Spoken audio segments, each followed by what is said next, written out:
I used to be one of those guys that would do that, that would end, over time. I learned that you really can't do that. Okay, so you walk into a job, it's your first day, and in this case, it's the tub area, and you gotta install the bagger board, and then you have to install the tile. So what's the first thing you do? Well, the first thing you do is to make sure there's no damage to the tub. And then once you verify that, then you can go ahead and cover it, protect it, and then start installing your board. So when I got here, there was a bunch of stuff in the tub. So took all that out, and this is what I found in there. Really not too much in here, a little bit of dust, a little bit of sheetrock stuff. But I looked it over. I haven't looked it over completely yet, but I did look it over a little bit, and I found this one little mark here. So what do? You just leave it alone? Don't tell anyone? No. You inform the homeowner, the GC, whoever's in charge, whoever responsible, and show them that the tub is damaged. It's only slight. This can actually probably be polished out without a problem, but you want to make sure that they don't hold you responsible for the damage to the tub. So now I'm going to clean it out. I'm going to inspect it fully, and then I'm going to protect the tub so that I don't damage it. Because if I damage it, then I'm responsible for it. Okay, so I just started cleaning the tub. I showed you this dot over here. And then as I was cleaning it, I found these marks here. These are like indentations. They won't come off. And then there's this little crack or a scratch right there. So this is why I inspect the tub. Okay, so I cleaned out all the tub. Doesn't have to be perfect. You just want to make sure you get anything that could scratch the tub out of it. It's pretty clean. And I showed you the defect here and the defect here. Now, on this one here, we got the board's going to sit on the lip. I don't like to do that, but that's just the way it is. I like to have it actually sit in the tub. Like here, it's going to sit on the tub. But I can't do anything about that. This is the same way. So we're going to put the board sitting on the lip. We're going to put a piece of sealant on there, and then we're going to put more sealant to seal that joint. I checked all these studs. They're actually really flat. They're really good. I need 1/2-inch board here. I need 1/2-inch board over here. And this is going to have to be 5/8, so we're going to have to shim this out about 1/8 or so. So we'll figure that out in a little bit. So let's cover this tub. So I know my board is going to come out to 1/2-inch to here, and then my tile is going to overlap that, and it's going to come out 3/8 to here. So when I put my tape on, I want the tape to be far enough away from where the tile is going to go so that the tile does not sit in the tub, and I don't have to struggle getting the tape out. Okay, so got the tape all the way around, and I am far enough away so when I get my board on and then I get my tile on, I am going to be I'm not going to be sitting on the. Okay, so I got the whole tub protected so that it won't get damaged as I install the tile. Okay, so I got a couple of pieces up. I got this other piece up. It would be nice to be able to start in the corner and get, put another whole piece on the side, but the studs just wouldn't line up. There was nothing that I could get like 48 was from this side, from that corner to this side, would line up in the middle of a stud bay. 48 from that side to this side line. So I just put it from one stud to the other stud, and then I'm cutting the two sides in. And then these are going to be single pieces over here. The studs are really good, flat, so I really didn't have to do anything to firm them out or anything. Okay, so I got all the board up. So this was an easy one. It's just basically 3 sheets and 7.5-inch piece there, like a 9.5-inch piece there. And gonna need to put some banding over here and some banding over here, and then the whole thing's going to be completely waterproof.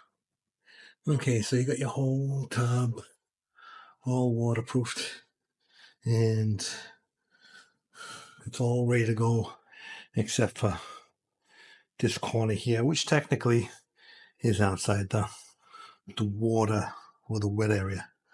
But typically what you find is if you don't waterproof this area down here, over time when water drips along it, it will get wet and it'll get soft and the sheetrock will get moldy and rot away.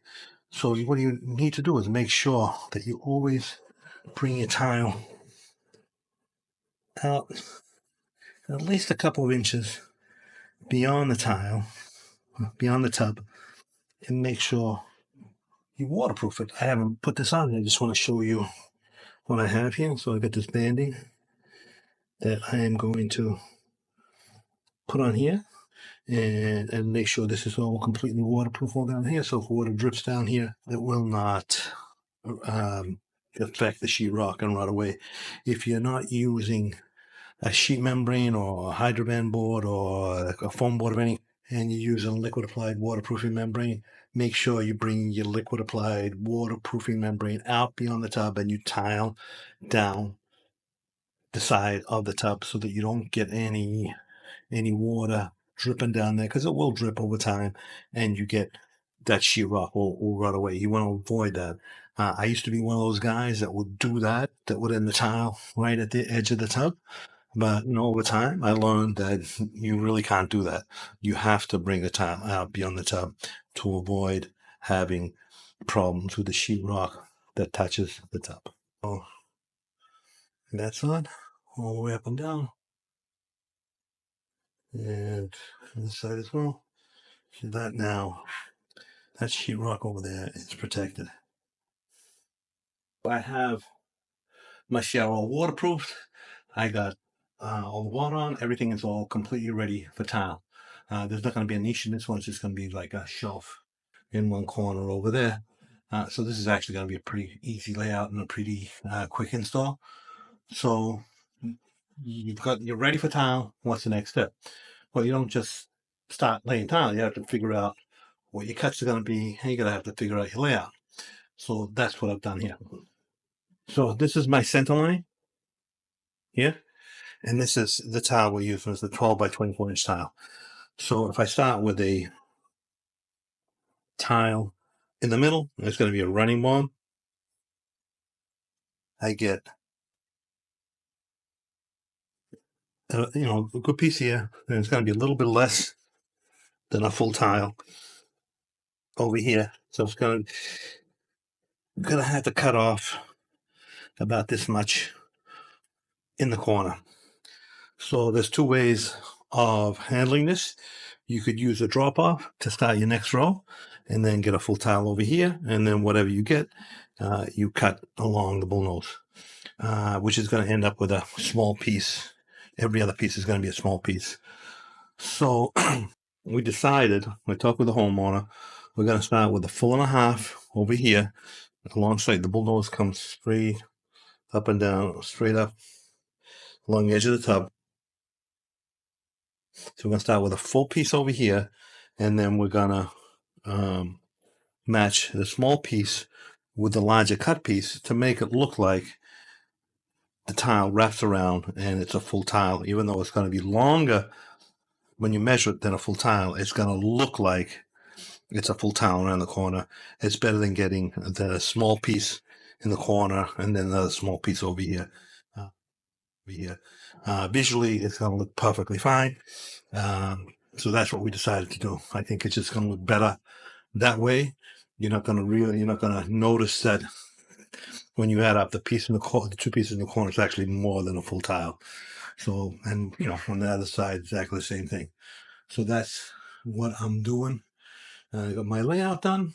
The tub is pretty level, but I'm just gonna make sure that I don't have to cut anything to start with a full tile. I may have to cut a little bit, but we'll see in a second. Okay, so I got my laser going, and so I measured from the tub to the laser all the way around, and this tub is actually pretty level. Not might be like like a 1/16 of an inch over here.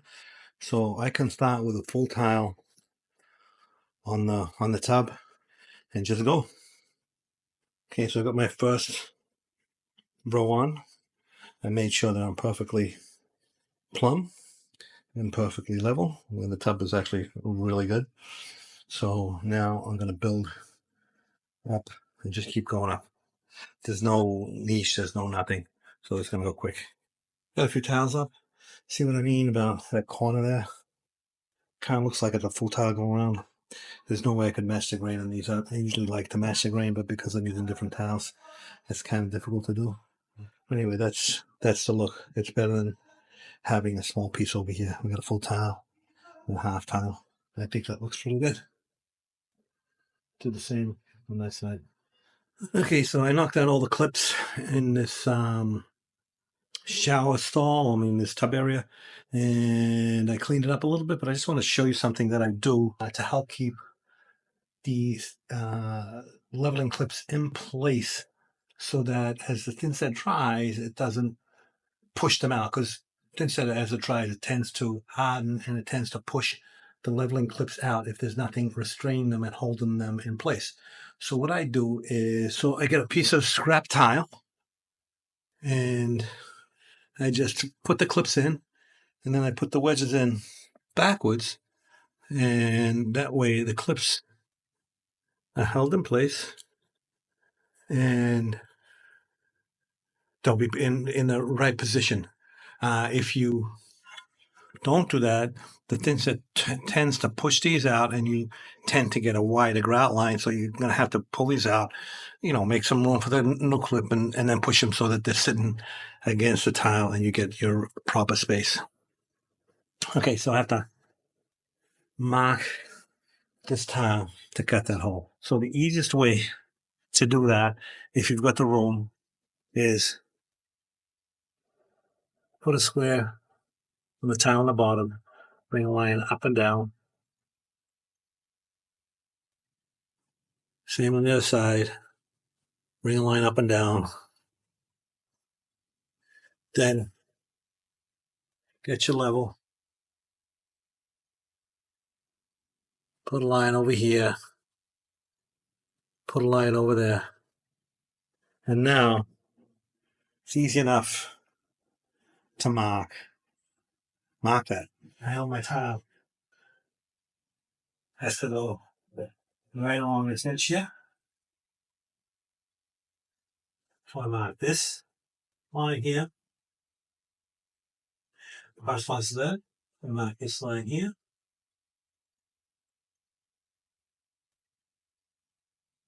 Corresponds to that.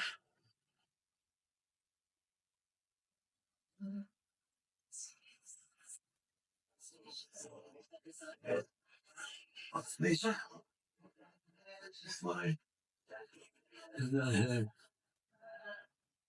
this line.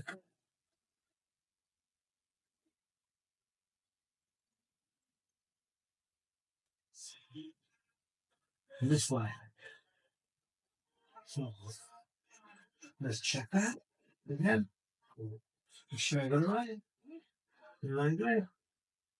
And then we square.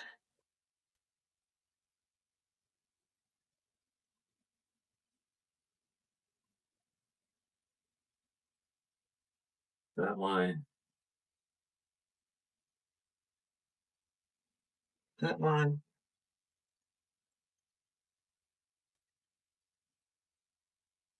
That line.